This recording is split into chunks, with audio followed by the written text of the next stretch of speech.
ज्येष्ठराजं ब्रह्मणां ब्रह्मणस्पतानः शृण्वन्नोतिभिः सीदसादनं श्रीमहागणाधिपतये नमः। गुरुर्ब्रह्मा गुरुर्विष्णुः गुरुर्देवो महेश्वरः गुरुः साक्षात् परं ब्रह्म तस्मै श्रीगुरवे नमः। सदाशिवसमारम्भां शङ्कराचार्यमध्यमाम् अस्मदाचार्यपर्यन्तां वन्दे गुरुपरम्पराम्। Om. Dear friends, from today we are reading a new text called Viveka Chudamani. This Viveka Chudamani, strictly speaking, it should be called Viveka Chudamanihi, because Manihi is the Shabda. So Viveka Chudamanihi, that is the text. So this text is a text which gives a sort of summary of the Vedantic doctrine. Basic principles in the Vedanta, particularly this Advaita Vedanta, all the principles are explained in this text. So this text is in the form of poetry, that is in the verse form, let us say. There is a difference between verse and poetry. Poetry means there are some more embellishments to the normal versification. Versification is basically for memorizing. Easy to memorize. So if it is in the form of a verse, it is easy to memorize. But poetry is it is something more. But here in Vedanta, we don't need poetry. For convenience sake, we are calling it a poem or a verse. So it is having about 580 verses. In some editions, there are 581 verses also. This edition which I am carrying, this is printed by the Ramakrishna Mission. It is a very handy book. It is a very handy book, Viveka Chudamani. It gives only the text and the translation. It gives the text and then there is a transliteration and just translation. That's all. I have not found any text in English where there are some explanatory notes for this text. I have not come across any text. But in Sanskrit there is one. Sanskrit, one Swamiji named Chandrasekhara Bharati Swami. Chandrasekhara Bharati, the book which you have with you, Chandrasekhara Bharati Swami, he has written a fairly detailed commentary on this Viveka Chudamani. I do not know whether someone has translated it to English. I have not come across anything. But that is supposed to be a very good commentary. In fact, I am following that commentary. I have not brought that text. For convenience sake, I am carrying this because it is a handy text. So this text is Viveka Chudamanihi. And this is a text which is attributed to Shankaracharya. Of course, some people they do doubt. Some people they doubt everything. If you say that this book is written by Shankaracharya, they say it is written by somebody else. So like that, there are some people who doubt it. But then, for our purposes, we will take it that it is written by Shankaracharya. And then it is also called a Prakarana Grantha. Prakarana Grantha is a text which is not too fundamental and neither polemical. It doesn't go into high polemical arguments about the nature of the individual, nature of Jiva, the nature of the supreme reality. It doesn't go into arguments and all that. Argumentation it doesn't go into. It gives a gist of the basic principles from the point of view of a student, from the point of view of a seeker. The difference between an ordinary student of science and the student of Vedanta is that a student of science, he is satisfied with an intellectual understanding of what he learns. That is, suppose he reads some physics or chemistry or mathematics or any other science. So at an intellectual level he understands and then he conceptualizes and then there are concepts there also. It is not as though there are no concepts there. He understands those concepts. All that thing is okay. But then the difference between that and this is that here it is an observation of one's own self. Here we are not reading a text from a third person's point of view. We are reading a text from first person's point of view. So this text is saying, oh, your nature is this. Your means the essential nature of a human being is this. The predicament of human being is this. The position of human being in this whole universe is this. So this is going to analyze. This is by way of analysis. And while analyzing, it analyzes our emotions, our feelings, what all happens in our mind, how we behave, all our characteristics it analyzes, and then it tells you what exactly is the life, and then what is the meaning of life, and what are the goals of life, etc., etc. All these things it analyzes. So that is the difference between a physical science and Vedanta. Vedanta also is a rational appreciation or a rational analysis of the human personality. Not only human personality, a rational understanding or analysis of the whole universe which we see. What are the limitations of our knowledge? What are the possibilities of our knowledge? Human knowledge, after all, human being is a person who has the ability to think. And what are the possibilities of this human knowledge? What are the limitations of this human knowledge? So all these things are discussed in this Grantha, not in very great detail. I told that it will not go into polemical arguments. Polemical argument means, suppose we say suppose this whole universe has been created by an intelligent being, let us say, sentient being. And someone else comes and says, no, it is not from a sentient being, because what all we see, the whole universe which we see, the planet, the stars, all these things, they are all insentient things. So this is some transformation of some insentient entity. For example, Sankhya school, they call it Prakriti or Pradhanam. So Pradhanam is an entity which is insentient entity. So they say that Pradhanam has got transformed into this whole universe, and somehow this being has come into existence. So there are two entities there, that is what is called intelligence and what is called insentient thing, sentient and insentient. Whereas Vedanta says it is the sentient thing which is responsible for creation. So of course there are big arguments there which we see in Upanishads like Prashnopanishad, the sixth question if we see. There is a big debate between the Vedanti and the Sankhya on this question, and whether intelligence is responsible for creation or not. There is also a very big discussion between the Buddhists and the Vedantins.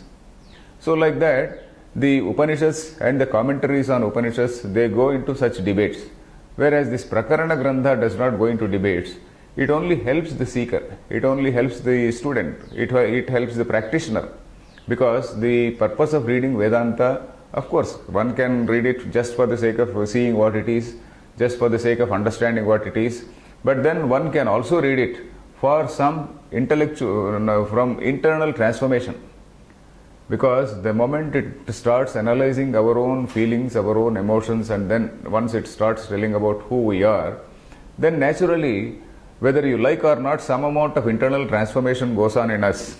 So that we watch over a period of time, we see that there is some sort of change which is coming to us, because we observe ourselves, we observe our own emotions, etc. So this is a text which is called a Prakarana Grantha. It is for the seeker, it is for a practitioner, it is for somebody who wants to go in that spiritual path. So this is the nature of this particular text. And if we see the title, I was telling about this title, Viveka Chudamanihi. What does it mean? Of course, it has been translated very clearly by several people, the crest jewel of discrimination. It is a very good translation. Manihi is a Sanskrit word. Manihi is a jewel. And suppose you keep the jewel on your head, that is at a very prime, respectable place. So it means you are giving it a lot of importance. Suppose you put something at your toe.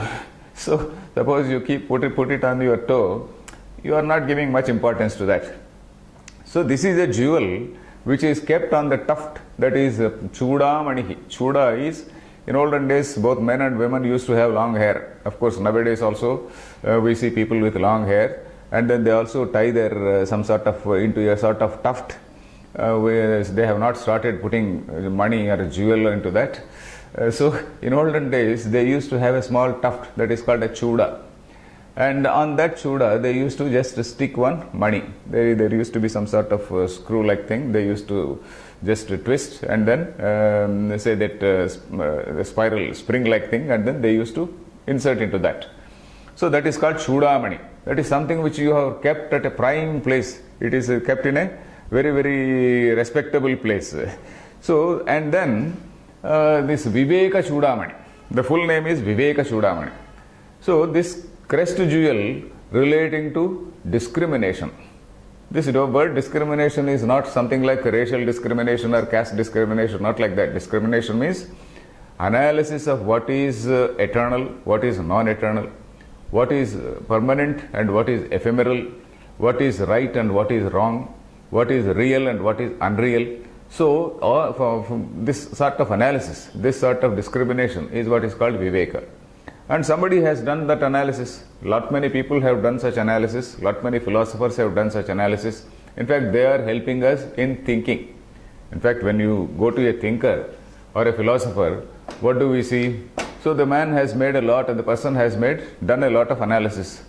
And when we read his books, he is actually helping us think. Maybe he may try to lead us astray. That is a different thing. But we have to be on our guard. Actually, we are also endowed with some amount of intelligence. We are also endowed with some amount of discrimination, so that we can discriminate as to whether this man is leading us through some other path, or whether he is leading us through the right path.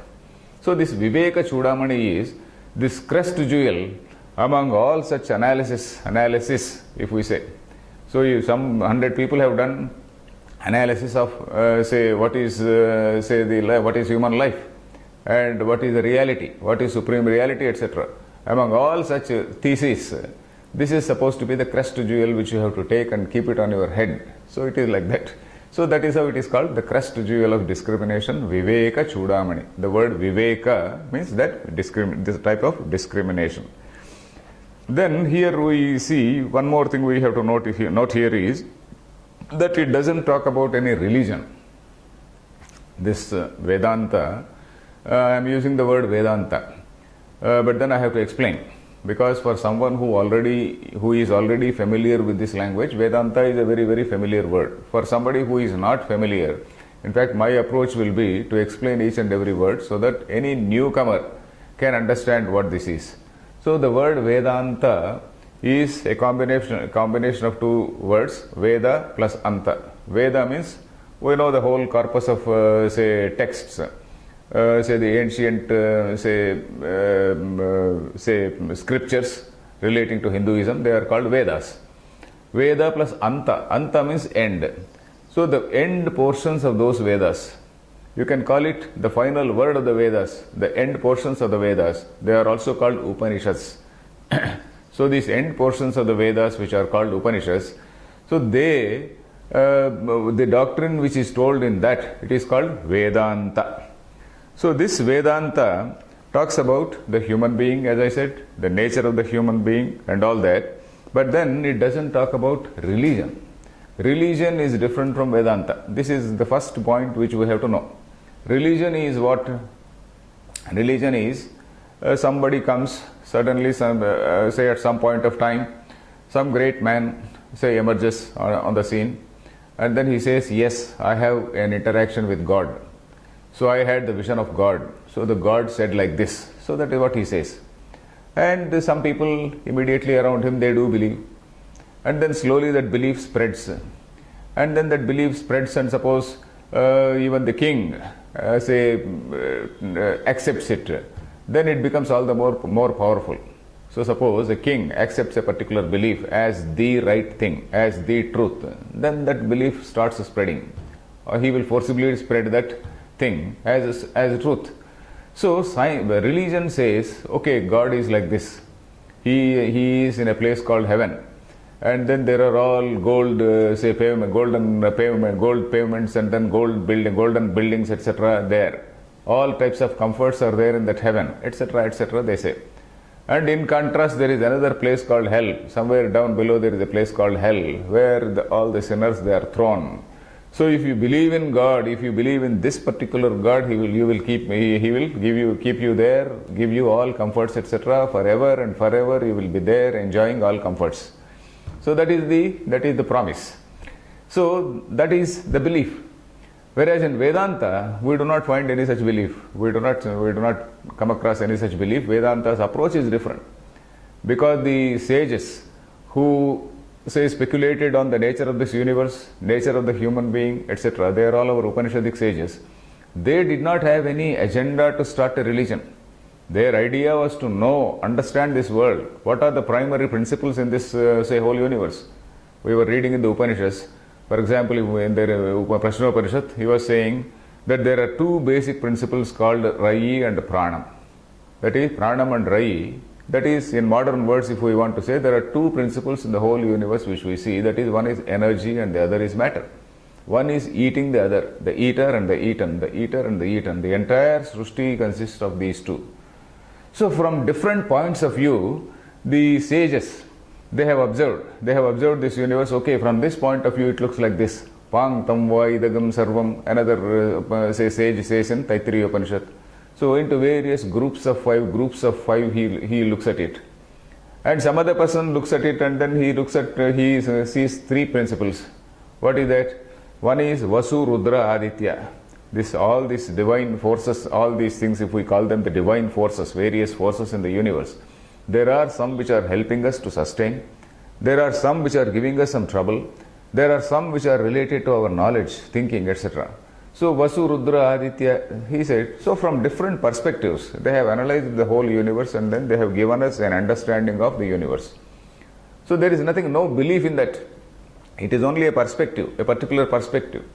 So that is what we see, the difference between basically the religion and Vedanta. Vedanta is what can be called a philosophy, because philosophy is something where the philosopher has no agenda. It is a pursuit for truth, pursuit of truth, let us say.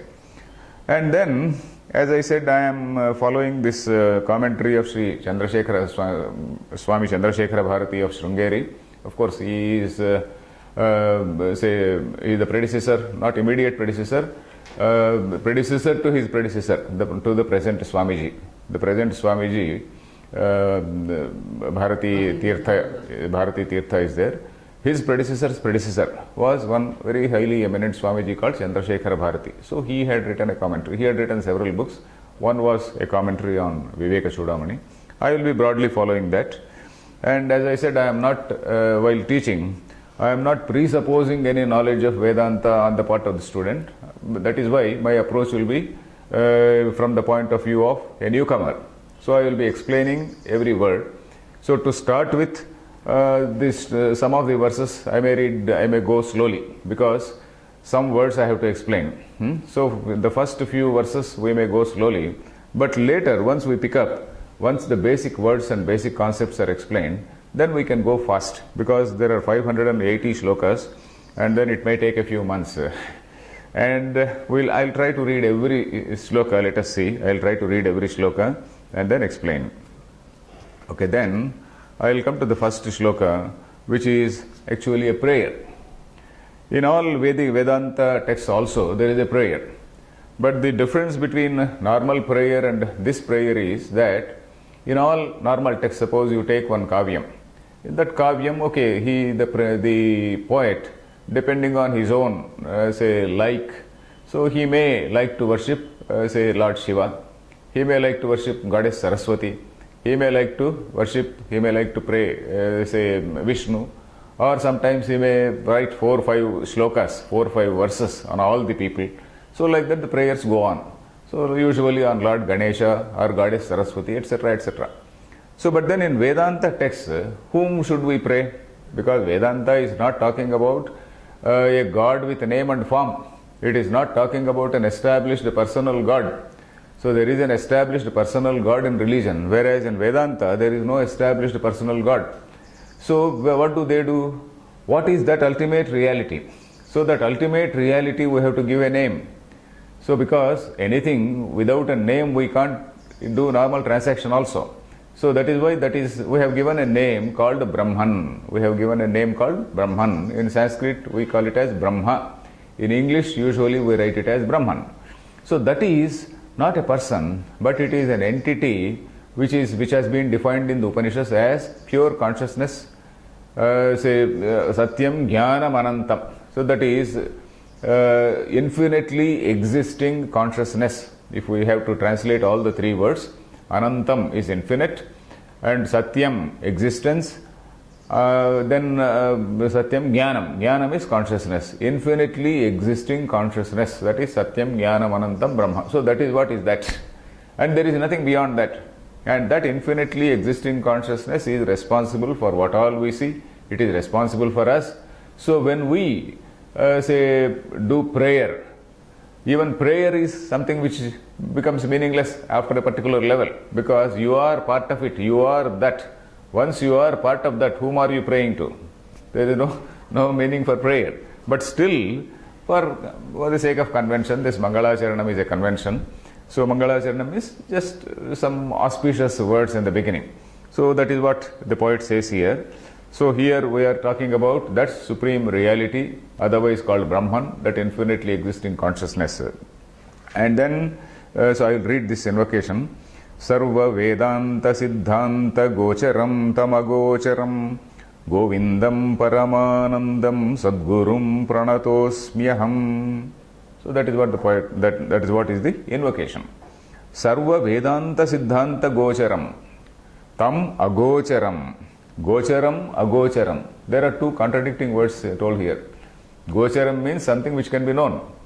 Agocharam means something which is not known. Something which is known and something which is not known. There is a paradoxical statement in the very first line saying that, so Agocharam, normally that supreme reality is something which is not known to the senses. Gocharam, the meaning, strict meaning of Gocharam is, Go means Indriya, that is the sense organ. Gochara means something which is known to the senses and the mind. It is called Gocharam. So this Brahman is something which is not known to the Indriyas. It is not known to the sense organs and the mind. That is why it is called Agocharam. But then it is also called Gocharam in the first part of the line. Sarva Vedanta Siddhanta Gocharam. It is known to the doctrines of Vedanta. It is known through the doctrine of Vedanta. Sarva Vedanta. Vedanta, I told you, the end portions of the Veda. Vedanta Siddhanta. Siddhanta means a doctrine. So this Agocharam becomes Gocharam through the, Gocharam means known, through the doctrines of Vedanta. And then the second line is still a surprise. And then that, what is that supreme reality? This is Guru. Govindam Paramanandam Sadgurum Pranatosmyaham. So his Guru, Shankaracharya's Guru, is that Govinda Bhagavatpada. Govinda Bhagavatpada himself was the disciple of Gaudapada, who wrote those famous Gaudapada Karikas. So Gaudapada's student was Govinda Bhagavatpada. Govinda Bhagavatpada's student was Shankaracharya. So he is worshipping that, he is bowing to his Guru, Govindam Paramanandam. Paramananda, always in a state of bliss. Parama Ananda. Parama is supreme. Ananda is a state of bliss. Why is an enlightened man so happy? Because an enlightened man is somebody who is not identifying himself with the small body-mind complex, but he is identifying himself with the infinite. Once he is identifying himself with that infinite, he has nothing to fear, he has nothing to ask, he doesn't feel any inadequacy in him, he doesn't find any inadequacy, he has no sense of fear, absolutely no sense of fear. Because once you are identifying yourself with the infinite, where is the question of fear? When you are identifying yourself with this body-mind complex, then there is a fear that somebody can come and beat you. Whereas if you are identifying with that supreme, so there is no question of fear. So you are in a state of happiness, you are in a state of bliss. The bigger you are, the more happy you are. So once you are infinite, that is supreme Ananda, supreme bliss. So that is why the Guru, Govinda, he is of the nature of Paramananda. His nature is Paramananda. So that is why we come across Swamijis. Most of the Swamijis, there is a name. So and so Ananda, so Bhumananda, so Paramarthananda, Tattvavidananda, Dayananda. You see, take any Swamiji, you have got Ananda, Ananda, Ananda. That is, they are people who are not supposed to have any conflict within them. So if a Swamiji unfortunately has some conflict, it is very unfortunate. But usually an enlightened Swami is one who has no conflict in him, who has no tension within himself. So he has gone beyond all those things, because he is identifying not with his small ashram, not with a small situation, but he is identifying himself with a bigger thing. So he is Paramananda, he is blissful, totally blissful. Then Sadgurum, he is the Sadguru. Sadguru is what? Really enlightened person who is capable of leading his students. He is called Sadguru. Sadgurum Pranatosmi aham. Aham pranataha asmi. I bow to him. I bow to that Guru. So that is what this, by way of prayer, say this say Shankaracharya, by way of prayer, he says. And then the second shloka is a rather bigger shloka, and it tells many points. I will read this shloka. You have the text? Yeah. Jantunam narajanma durlabhamatah pumstvam tato viprata tasmad vaidika dharma marga parata vidvatvam asmat param atmanatma vivechanam svanubhavo brahmatmana samsthitihi muktirno shatajanma koti sukrutai punyair vina labhyate. So this is a longer poem, as I said. So the poet here says, this is, in fact, this particular poem, it covers the whole spiritual journey of a human being. First of all, it tells you what are all the blessings with which we are already equipped. Because human being, he is not aware, or rather he is not conscious of all the blessings he already has. Because the very fact that you are born a human being is a blessing. You are not born as some scorpion, you are not born as some other, some snake, you are not born as some other, say, frog or some other thing, so which can be crushed. So you are born as a human being. You are born as an intelligent being.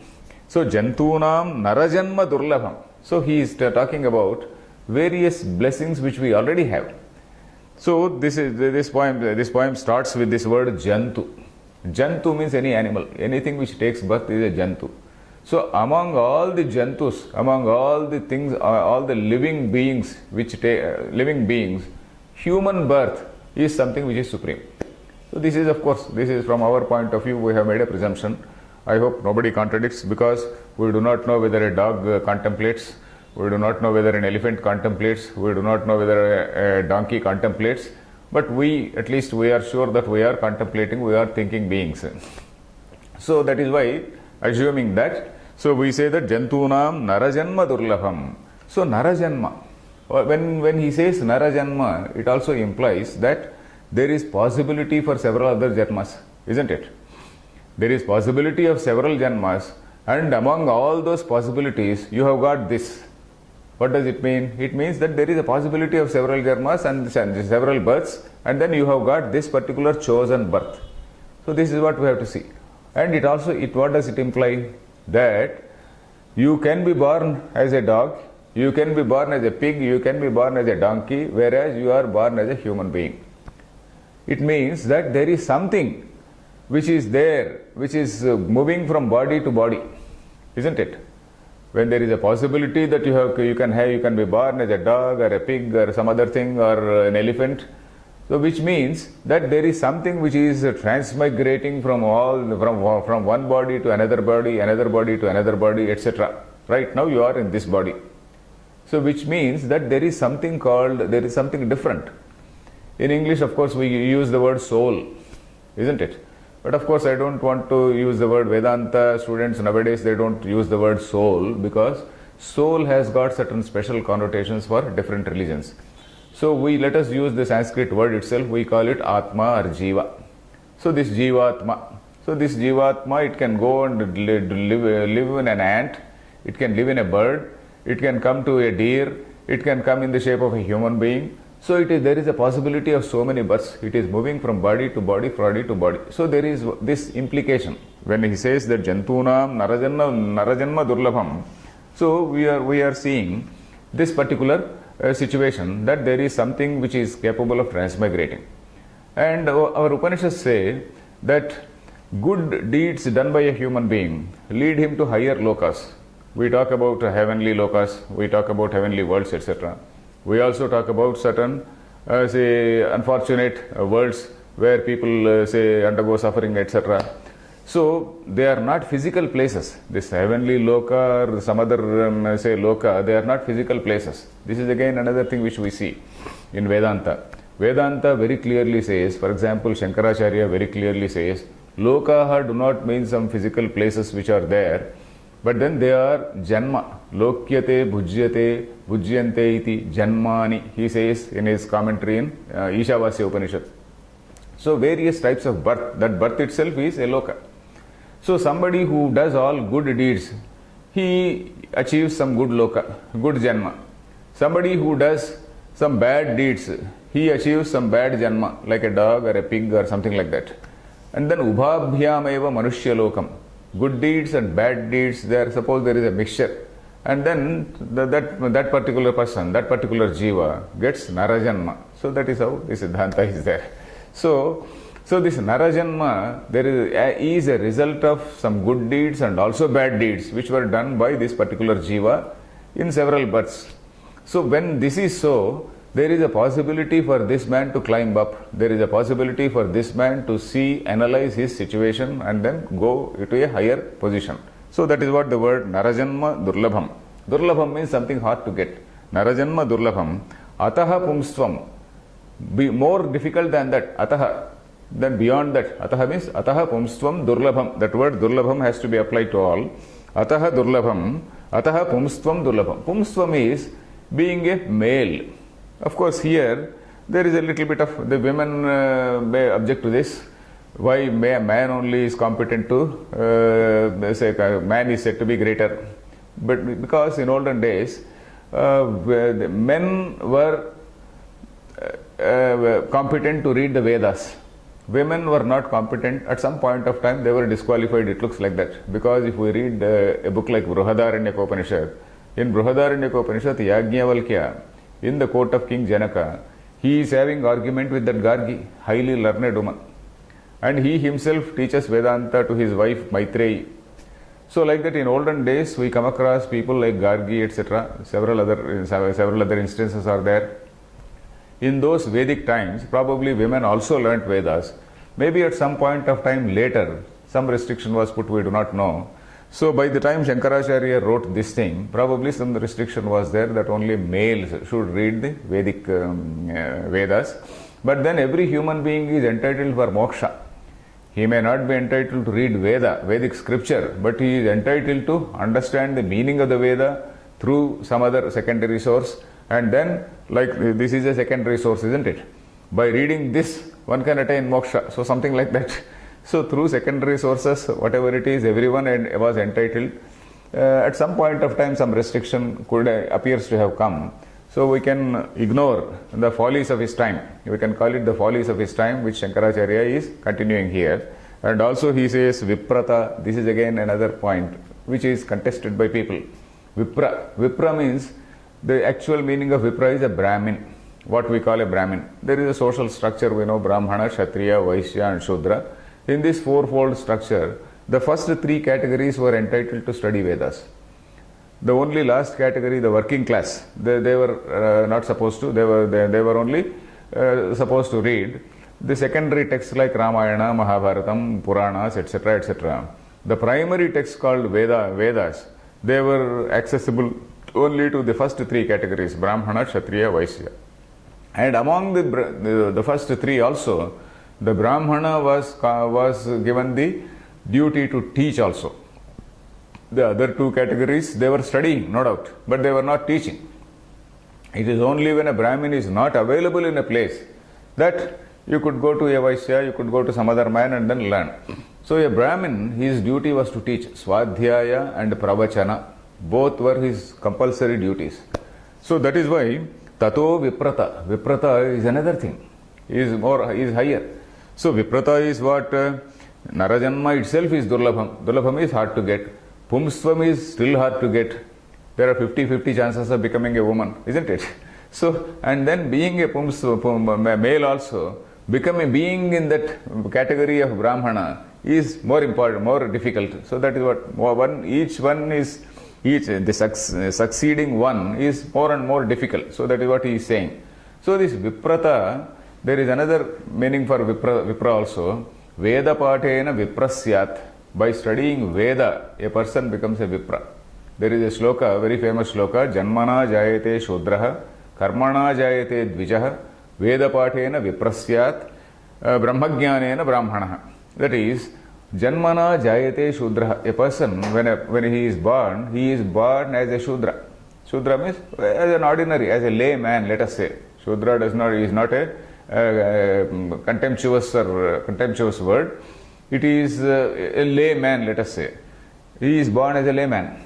Then karmana jayate dvijaha. By performing a particular rite or a ritual, what is called Yajñopavitam, they put that sacred thread, whatever it is. So by that he becomes a Dvija, that is twice born, Dvija. Then Veda Pathena Viprasyat, by studying the Veda, he becomes a Vipra. And then he becomes a Brahmana only when he realizes the Brahmana. Brahmajnanena Brahmanaha. So that is a well-known sloka.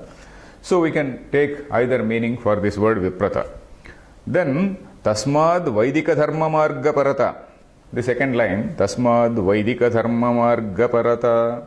So this is even more difficult. Vaidika Dharma Marga Parata. So that is to be, say, in the path of Vaidika Dharma. To steadfastly follow, in a steadfast manner, you are in that path of Vaidika Dharma. What is this path of Vaidika Dharma? Vaidika is something relating to Veda. Vaidika Dharma. The Dharma means the social order, the type of the do's and don'ts which have been told there. So Vedas, they are supposed to give us two types of Dharma. One is called a Pravrutti Dharma and the other is called a Nivrutti Dharma.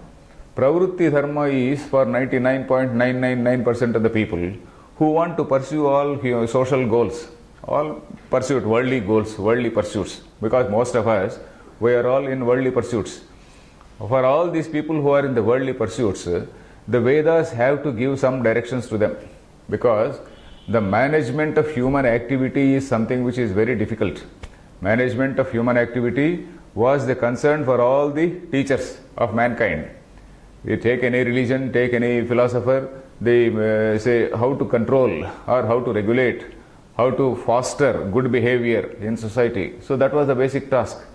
So Vaidika Dharma Marga Parata. So in that Pravrutti Marga, that is this instructions relating to worldly say pursuits, etc.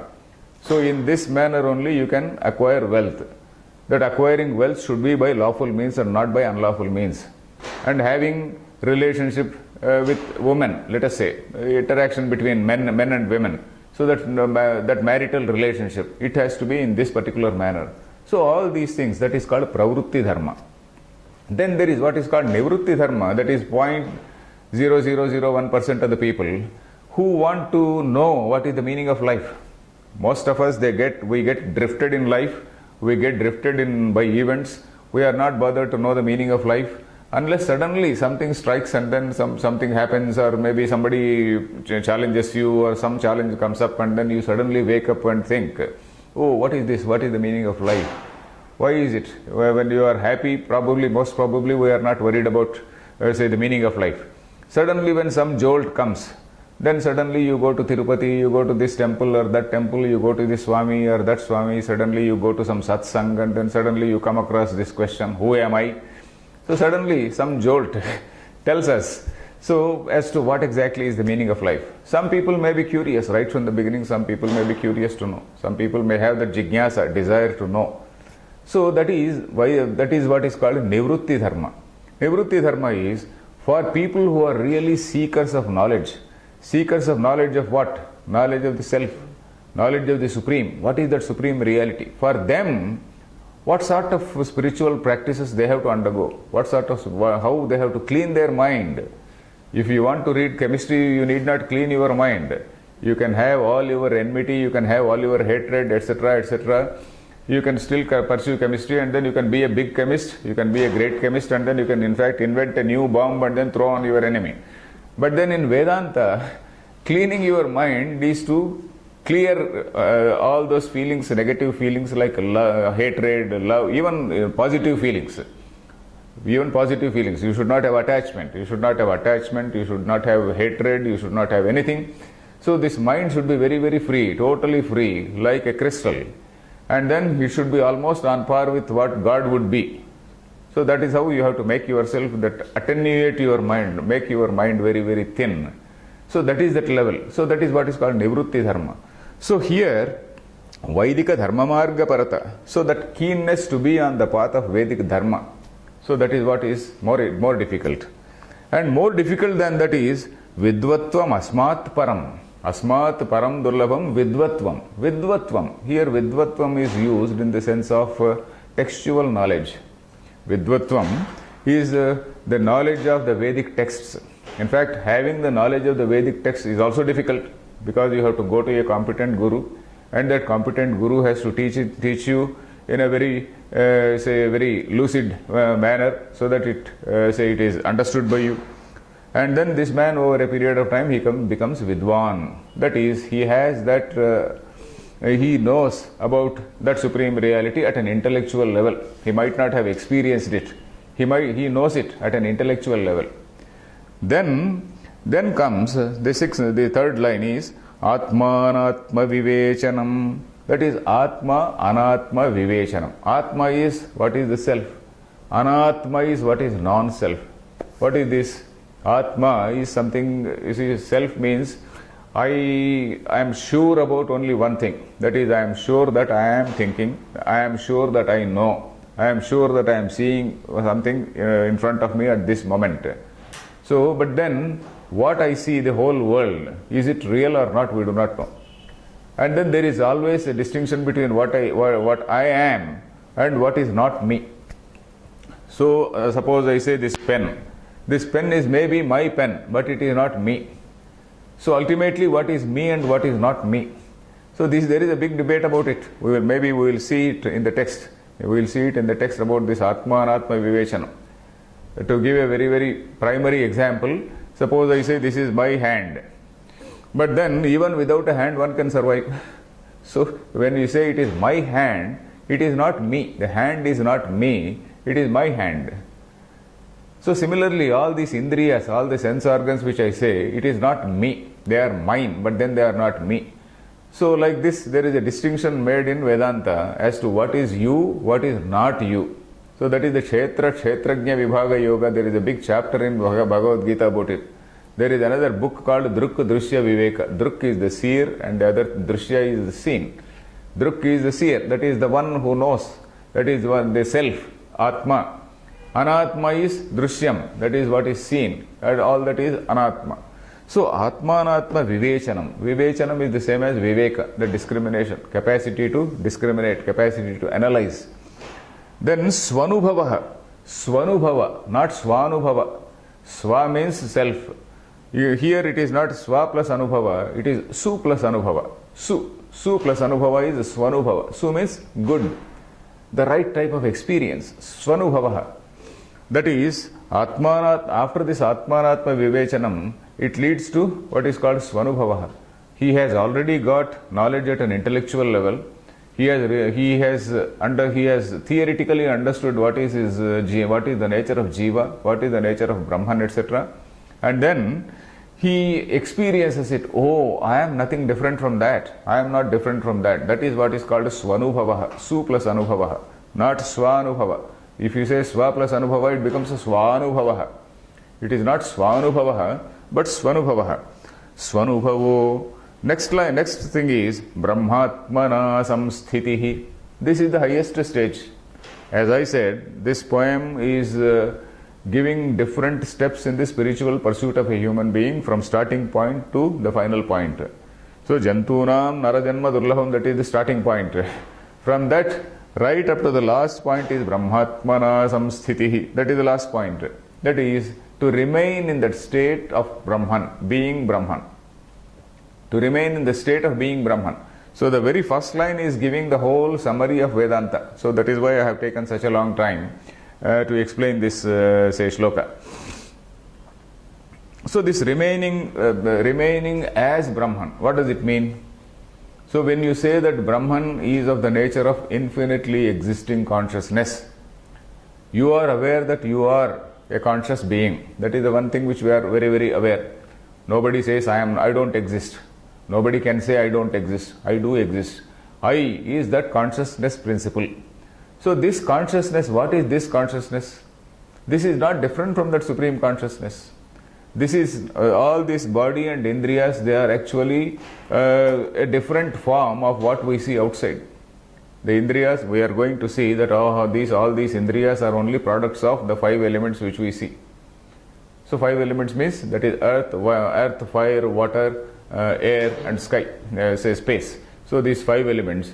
these five elements only have transformed into the whatever indriyas, the five sense organs which we have, and the mind. All these things, they are only product of what is there outside. So that is what we will see. So all this is anatma.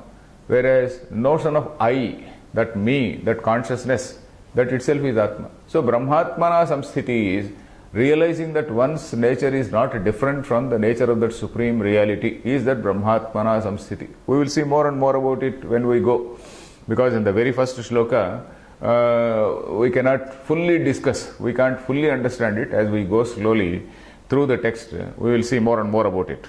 Then the last line is Muktirno Shatajanma Koti Sukrutai Punyair Vina Labhyate. This mukti means liberation. Mukti, no labhyate. This no has to be connected to the last word labhyate. No labhyate. Mukti is not available, it is not obtained except by great punya done through so many thousands and thousands of years. Mukti or liberation cannot be obtained unless by some punyam, by some good deeds which you have done. Only by that you are born as a human being. By some punya you are going to a good teacher. By some punya you are going to study under him. By some punya you are having some divine grace, etc., etc. And then you are going to achieve what is called brahmatmana samsthitihi. So this last line should not deter us. Last line should not deter us. So if it is so difficult, how can I follow? So it is only mentioning the role of the divine. It is not meant to discourage us. It is only meant to praise the greatness of that mukti, which is the highest human goal. In Indian system, we have got 4 human goals: dharma, artha, kama, and moksha. Dharma is the path of righteousness, that path of righteousness, that pravritti dharma, etc., as I said. Through that righteousness, one has to gain artha. Artha means material benefits. Kama, various desires which we have, fulfill those desires in the path of righteousness. And then moksha, the highest goal is that moksha. Moksha also liberation. Mukti, same, both moksha and mukti are one and the same, from the same root. So mukti, that is liberation, is possible only by some little bit of punyam which you have done in earlier lives. It does not mean that you are not going to attain mukti in this janma. It doesn't mean. So Vedanta definitely assures that you can attain mukti in this janma only. So that is why we are reading. Otherwise, where is the point of reading? Vedanta says sadhyo mukti or jivan mukti. Jivan mukti is while you are alive, you are liberated. It is not as though after death you go to some place and then you are happy and all that. While you are alive, you are a mukta. So that is what it says. So muktirno shatajanma koti sukutaih punyair vina labhyate. So this is what we see. And here, of course, we have to see one more point. Moksha is different from heaven. Moksha or mukti, that is the concept of liberation. What we say in Vedanta is different from what we call heaven. Heaven is a place where the same worldly pursuits are there. Here you have some type of drink, there you have got a heavenly drink. Here you have one type of woman, there you have another much better woman. So the same extension of sensual pleasures at a more, some refined spirit and refined, things. But then mukti is not that. Even in heaven, the notion of I, the ego, and all our anger, greed, lust, etc., all these things are there. With all these things, you have gone to heaven, isn't it? But then in mukti, that all those things have dissolved. Your personality has dissolved. That notion of I has dissolved. The love, hate, desires, etc., etc., they have all dissolved. So that is that state. So mukti is something which is a state of understanding, which is a level of awareness where you are not, you do not have all these, the burden of the mind is totally discarded. The burden of the mind means all the feelings of notion, all the notions of me and mine, all those things have disappeared. So this is what is mukti, which is totally different from what religion says about heaven. So this is one important point which we have to see.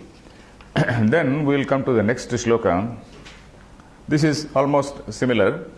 Durlabham trayamevaitad devanugraha hetukam Manushyatvam mumukshutvam mahapurusha samshayah durlabham trayameva etad. These three are very, very difficult. So that is what he says. Durlabham is very difficult. What? Trayam. Trayam is the group of three. Trayameva etat daivanugraha hetukam. That is, by great divine grace only you will have these three. By some divine grace only you will have these three. What are they? Manushyatvam, being born as a Manushya. And then Manushya means the same human being. That is like what we saw in the earlier shloka, Jantunam Narajanma Durlabham. Narajanma is Manushyatvam. Then Mumukshutvam. Mumuksha means the desire for liberation. Mokshe Ichha is Mumuksha. That is desire for liberation.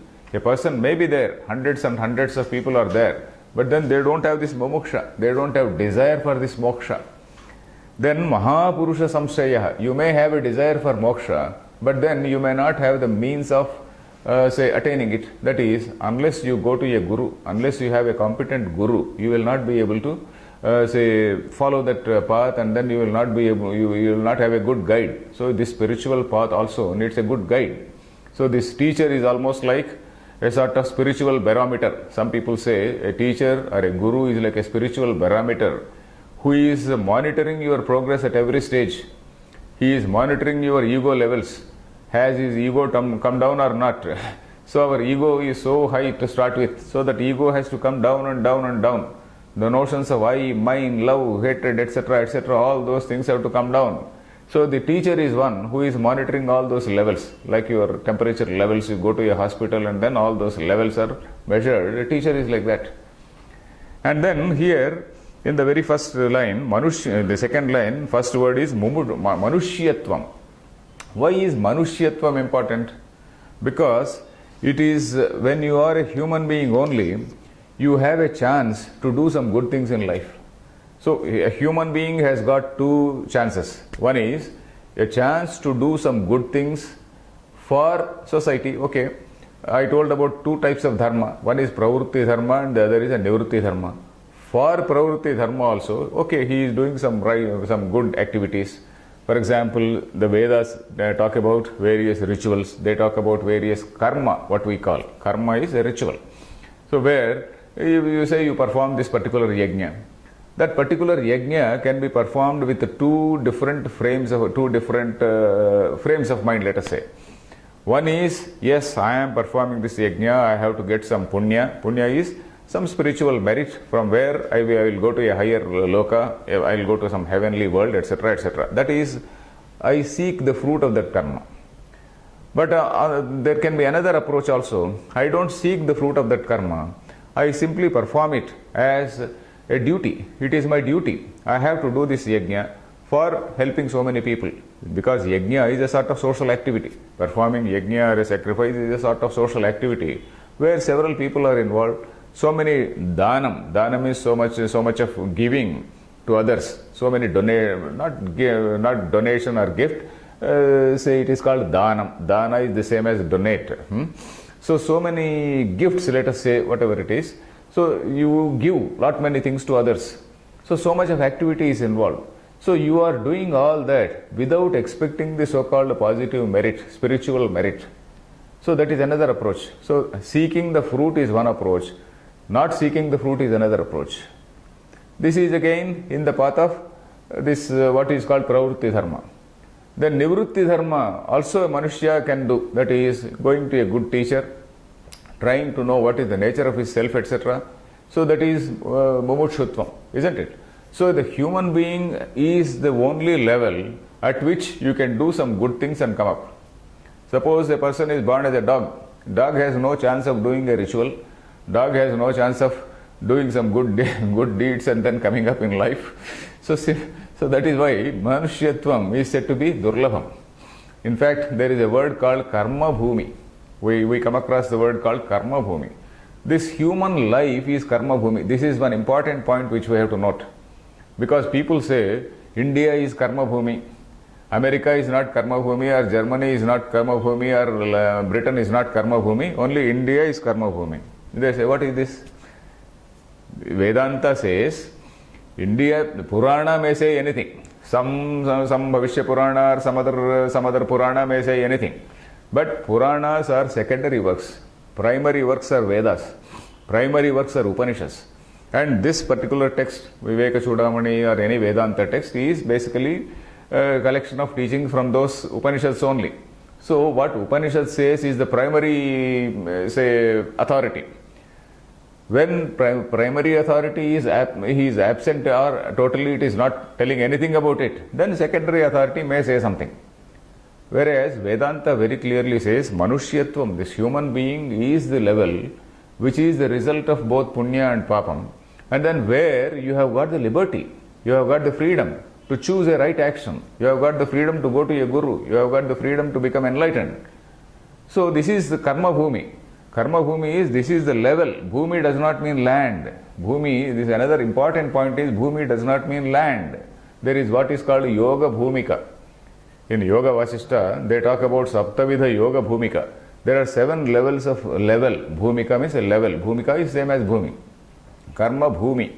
In fact, when we do Sandhyavandan also, we say Brahma Karma Samabhutishtantu Bhuta Pishacha Yete Bhumi Bharakaha. We say bhumi is that yoga bhumi. You are performing a ritual, and at that level, the mind has to be very peaceful. So bhumi means a particular level of understanding. So karma bhumi is the level where you are able to do, you have got the liberty, you have got the freedom to do some karma. So this is karma bhumi. Human life is what is karma bhumi, and not India. So why not India? What was India when Vedas were written? When Vedas were written, India extended up to Afghanistan. So what happened to Afghanistan now? Afghanistan has gone, Pakistan has gone, East Bengal has gone, Bangladesh has come, then Kashmir, half Kashmir has gone, the rest is there, and the rest also can break, we do not know. So what about Karma Bhumi? Karma Bhumi, what happened to that Karma Bhumi Afghanistan? They have gone to some other places. So Karma Bhumi is not India. Karma Bhumi is human life. A person can stay in America, a person can stay in Alaska, a person can stay in Australia and be an enlightened man. There is nothing wrong. In fact, some people have such notions. That is only India is Karma Bhumi, the sacred land, because some silly Purana says, because all these Puranas, they are written by people like us. They are written by somebody, for at some level they have been written, and each Purana contradicts with some other Purana. So we should not take the secondary sources as the primary sources. So one has to go to a Vedanta teacher to know what is a Karma Bhumi. So any Vedanta teacher will say, Karma Bhumi is not India. India, no doubt, is a sacred place. There is no doubt. India, we say, I am not condemning. No doubt is a sacred place. But Karma Bhumi does not refer to a chunk of land. It refers to a level in life. Instead of a dog's life is not Karma Bhumi. Elephant's life is not Karma Bhumi. Some other lion's life is not Karma Bhumi. Whereas human life is a Karma Bhumi. Because you have that ability to think, you have got the potential and then you have to realize that potential. That highest human goal you can realize. So that is why mumutshutvam, that manushyatvam is said to be important. And mumutshutvam, that is desire for liberation. Mahapurusha samshaya. Samshaya means going to a teacher, tutelage, let us say, tutelage under a great teacher. Samshraya, it is like ashraya, surrender, going to a teacher. Guru upasadanam, there is a word called Guru upasadanam, going to a teacher and then requesting him to teach. So, or that samshraya. So, discipleship or tutelage under an enlightened teacher. So, we'll stop here. We'll continue in the next class. Om Tat Sat.